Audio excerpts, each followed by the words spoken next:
The late 19th century was lit by streams of gaslight. Pull on a beaded chain and regulate the amount of glow needed to illuminate your home. Electricity, a new invention, would, however, change the way we see at night.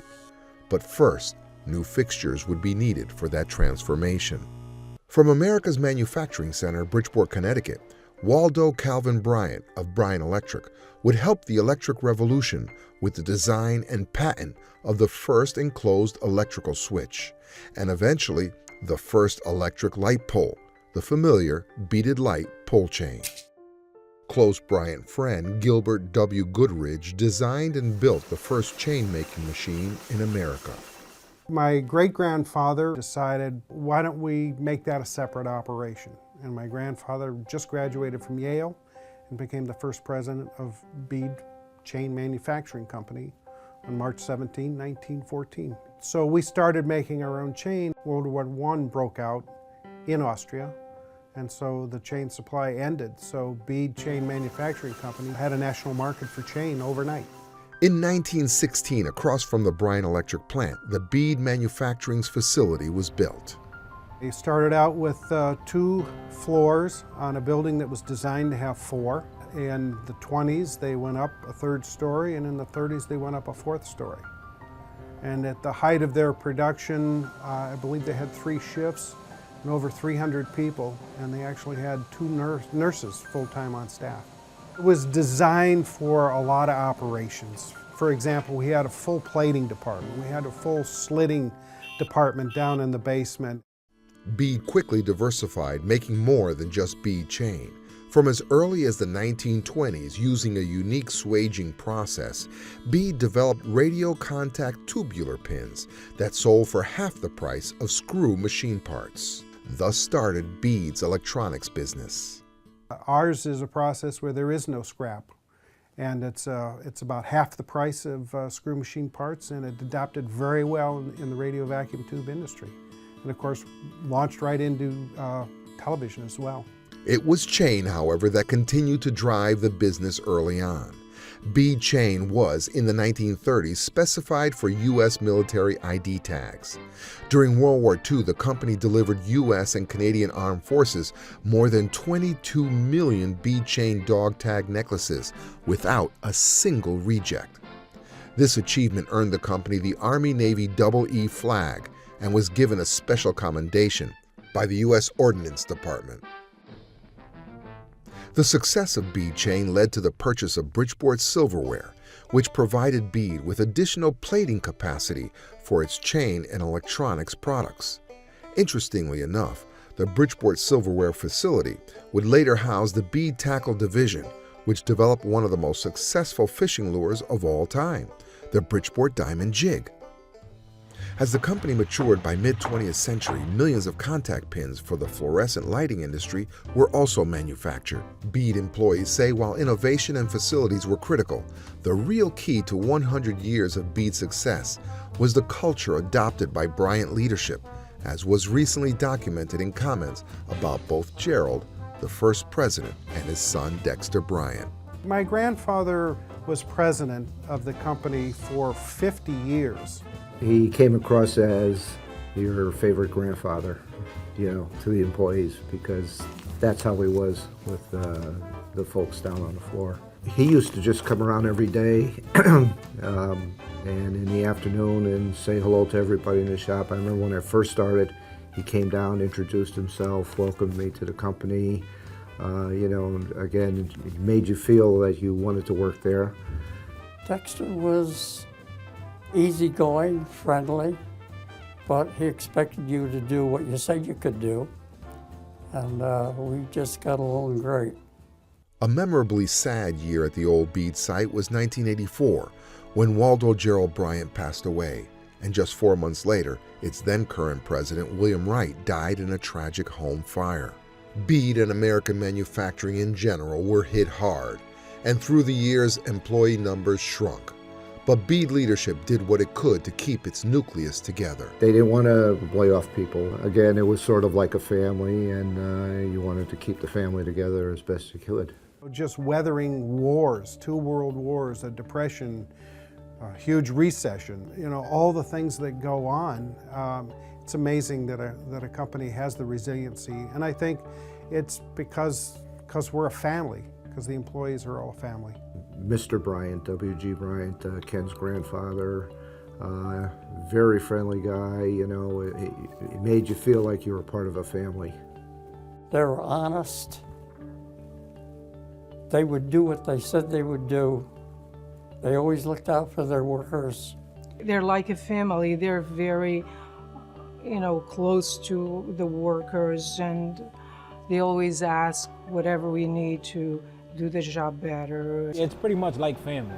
It is. They treat you like family. They take care of us here. And we all get along real nice. Because not a lot of companies take care of their employees the way that They do here. Yeah. It was a pleasant place to work. And you had departments that had to work together, coordinate to make stuff, assemble stuff, plate stuff, and ship stuff out the door. And I felt it was a good, smooth working organization. The best memories I have is the cooperation that management and the Bryant family gave me to modernize the company and new equipment, new designs, and new quality control systems, and new tool room, computer control milling machines, and so on. And they never said no. That positive working environment was rewarded in 1966 and again in 1970, when employees voted against union representation and, in effect, for the family work atmosphere. Bead leadership also stabilized the company through acquisitions. In the 1970s, Bead acquired the McGuire Manufacturing Company, which distributes the trim line of high-quality commercial plumbing products. They also entered into a joint venture with Sturge Chain in England to supply Bead Chain to European markets. In the late 80s, Bead also went through a brand change, going from Bead Chain Manufacturing Company to Bead Industries Incorporated to better reflect its many diverse businesses. The tandem pin is probably the biggest step we've made lately, which has increased our market share. The fourth generation Bryant, Ken Bryant, became CEO as the new millennium brought on new challenges, so he recruited support that would fit in nicely with Bryant traditions. I hired Ron 2 years after I was here, and Ron has just been just a tremendous person for me. We have the same visions, we have usually the same approach. And if we ever get in a disagreement, we can solve it. I don't think we've said an angry word to each other in the last 13 years. Ron Andreoli and Ken Bryant immediately confronted challenges brought about by the 9/11 terrorist attacks, the move of Bead Chain manufacturing to South Korea, the sale of the old Bead Chain building, the purchase of a new facility in Milford, Connecticut, and the 2009 recession. Bead would survive in part because of a strong tandem pin and McGuire product sales. While much has changed, most dramatically the move out of the old Bead building, there is some consolation in knowing the building is being renovated into a charter school, which will produce a new generation of Bridgeport area talent. Only the fourth floor of the old plant, which hasn't been renovated yet, has any trace of the old facility. This is the sales area of Bead Chain. When we had our sales offices up here, we had a number of cubicles here. This is the office door of Mr. W.G. Bryant, the founder of the company. This was his office. He was the CEO. And in the office next to him was the office of the president. And as in any executive offices, you would find there was an executive restroom and the executive kitchenette. And inside there was, I'm sure at one time, some scotch that was stocked inside of here for the executives. This was the passenger elevator that was used to go up to the fourth floor. It is probably the second oldest elevator in Connecticut that's still in use, and it's all real wood. And the number of times that we'd get loaded with 4 or 5 of the girls and get stuck between floors, and then everybody would go crazy trying to get them out and get the elevator to move up or down. And we never lost anybody, but they were all afraid of it. No elevator issues at the current single-story modern plant in Milford, which Bead bought. Coincidentally, the building was once leased by one of its loyal customers, Light Sources. Today, Bead continues to provide them and other customers the quality to which they have become accustomed. We've been doing business with Bead since we started manufacturing in Connecticut, which goes back to 1985. We manufacture on average 1.5 to 2 million lamps per year with 4 pins per lamp, so 8 million pins per year that we source from Bead. They are our sole provider of pins that we use for the end fittings on all of our lamps. As an example, for many of the end fittings that we use, we utilize all of the Bead pins in each of the configurations. We aren't in the fluorescent lighting anymore because the way they mass produce it doesn't work with our seamed parts, but guess what? LED lighting is right behind fluorescence, and we're already making parts for the companies that are starting that new technology. We sell to the telecommunications, the automotive, the PC board, especially lighting company. Our products are so far-ranging. We have sold chain assemblies that have been on Stinger missiles. We sell stuff that's gone to the moon, very small onesie-twosie things, but we're also in an awful lot of vehicles out on the road today. And we tell our people, you know, this component might be for an airbag. Let's not take this lightly. Lives are involved here. And so I always try to, they just see these billions and billions of little pins, and I try to say, no, that goes into this assembly, which goes into this vehicle or this item here. Let's think about the end user and how important our products are. Of course, there's the ever-faithful Bead Chain.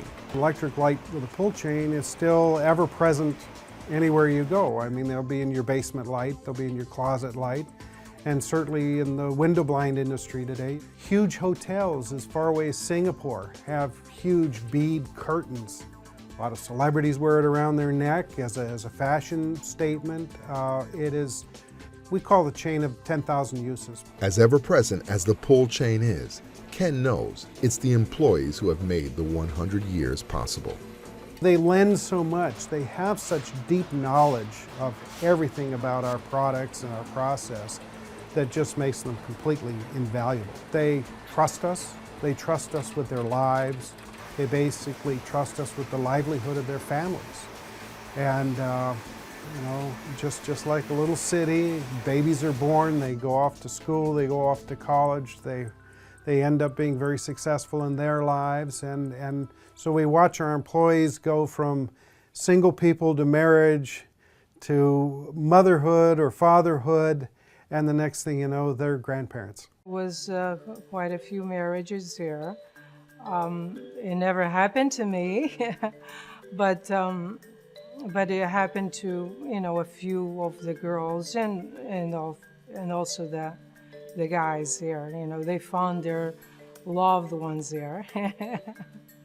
I could retire if I want to now. I mean, I'm old enough to do that, but I still enjoy my job. I still enjoy coming to work. I still enjoy working with the people I'm working with. My daughter is slated to take over my position. I have actually 3 daughters and a son-in-law currently in the business, and they're the ones doing the new ERP system. They're the computer gurus that have redone our website, that do things that I don't even ask them how they're doing it anymore. I just accept that they do it. And that's the vitality that you need. You need to have that spark, that fire, always coming up through the ranks in the company. Now that all 3 of us are here, there's so much more support. Whereas when Dad came in, there wasn't any support. It was him, you know, having to come in. So there's a big sense of security in that, knowing that, okay, yeah, we can do this. We can make this happen. Now it's up to the kids to be creative and find the new products, find new problems that they can solve with new products, and to keep on in the digital age and market the way they have to market today. I've read some statistics that only 1 in 3 companies get to a 2nd generation, and the odds of getting to a 6th generation right around the corner for us is 500 to 1. You want to come out of the sort of the smokestack image and try to make it, hey, you know, anyone can work here, young people too, and it can be fun. It's all about the people you surround yourself with. Now we really need to hunker down and go full force on the areas that are working and get some sales feet on the ground. It's amazing, and people say the same thing, that the same family still owns a company in the same state, in the same area, where a lot of companies, they've been sold off and moved out of the, areas wherever they started from. And so I think it's kind of unique that I work for a company like that. I think it's terrific. It's wonderful, and I am so happy to be here to be part of it. I look back and I can't believe the things that Ron and I and the board have accomplished over the years, and I'm just thrilled that I've taken the company through its 100th year, and that my children are working down the hall. We are here just under 300 employees in this facility. Many of those, without bead pins and without the success we've had with our products, certainly wouldn't have the jobs that they do. There's a lot of people at American Electro that have families, they live in this area, and they draw a paycheck every week from this company. And part of the money that we're able to pay comes from the fact that we have customers like Bead. So they're contributing. Yes, they contribute to their own people, but they also help our people out as well. Congratulations, keep doing what you're doing. I've known you guys for a long time. You're one of the best companies that I do business with, and it's been a pleasure. I think it's amazing that a company here in America still can reach 100 years, and for being such a valuable partner to us. On behalf of everyone at Light Sources, we thank you very much. It's actually now 43 years and a couple months. I've been here 42 plus years. You've been here for 36 years? 36 and a half. I'm very thankful to the family that have stayed in business, and they have kept me here for all these years. It's significant that you had people in the 1800s who had visions of what to do, and then people taking over for them in the 20s and carrying something like this through all these years, 100 years. It's just a real feat, and I believe it needs to be celebrated, not only for the people that are here today, but for all the people that have been part of the Bead family for the last 100 years.